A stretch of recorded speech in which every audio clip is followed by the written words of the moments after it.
आज का हमारा टॉपिक है the reserve Bank of India and it's functions. तो हम डिस्कस करेंगे कि रिज़र्व बैंक ऑफ इंडिया क्या है और इसके क्या क्या फंक्शंस है, ये क्या क्या काम करता है। रिज़र्व बैंक ऑफ इंडिया हमारी कंट्री का सेंट्रल बैंक है, दैट्स मीन सबसे बड़ा बैंक है हमारी कंट्री का। और रिज़र्व बैंक ऑफ इंडिया हमारी कंट्री में मॉनेटरी को रेगुलेट करता है और एक हेल्थी बैंकिंग सिस्टम को बनाए रखता है। सो नाउ इट्स फंक्शंस कि ये कैसे कैसे क्या करता है। So number 1, bank of issuing notes.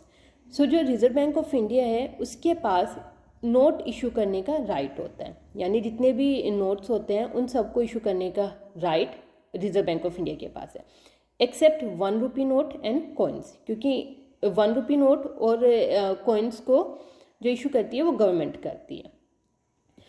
Number 2, banker to the government. So जो आरबीआई है वो गवर्नमेंट के बैंकर, उसके एजेंट और उसके फाइनेंशियल एडवाइज़र की तरह काम करता है।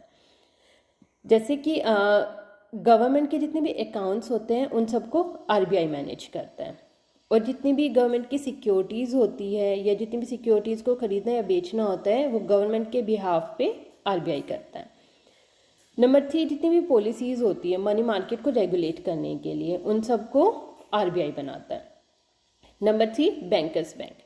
जो आरबीआई है वो बैंक जितने भी कमर्शियल बैंक्स हैं उन सब के बैंकर की फॉर्म में काम करता है।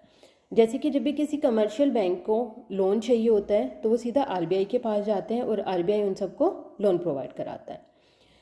और जब भी कोई कमर्शियल बैंक आरबीआई से लोन लेता है तो वो अपनी कुछ सिक्योरिटीज़ आरबीआई के पास डिपॉजिट।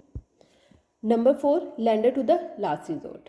दैट्स मीन जब भी कमर्शियल बैंक को कोई इमरजेंसी लोन चाहिए होता है वो हर तरफ से ट्राई कर चुका होता है लेकिन उसको लोन नहीं मिलता, तब वो आरबीआई के पास जाता है और RBI as lender of the last resort उसको लोन प्रोवाइड कराता है और उसकी कुछ अगेंस्ट कुछ सिक्योरिटीज़, यानी उसकी कुछ सिक्योरिटीज़ को अपने पास रख लेता है।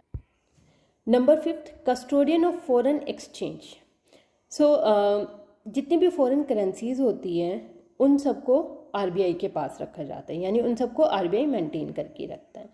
और जितने भी इंटरनेशनल ट्रेड्स होते हैं या पेमेंट्स होती हैं उन सब का जो भी भुगतान या लेन देन होता है उन सब का ध्यान भी आरबीआई रखता है। इसके अलावा आरबीआई हमारी कंट्री को एक्सटर्नल शॉक से भी प्रोटेक्ट करता है, दैट्स मीन इकोनॉमिक क्राइसिस, इन सब से भी हमारी कंट्री को प्रोटेक्ट करके रखता है। Number 6, clearing house functions. That's mean RBI जो है वो जितने भी कमर्शियल बैंक्स हैं तो उनकी जितनी भी इंटरनल पेमेंट्स होती है तो उन सबको सेटलिंग पेमेंट्स को इंटरनली मैनेज करता है। Okay, let's take an example. Bank A and bank B, इन दोनों के अकाउंट आरबीआई के पास है। बैंक ए के अकाउंट में सपोज 1000 रुपीज़ है और बैंक बी के अकाउंट में 800 रुपीज़ है, लेकिन बैंक ए को बैंक बी को 200 रुपीज़ देने हैं।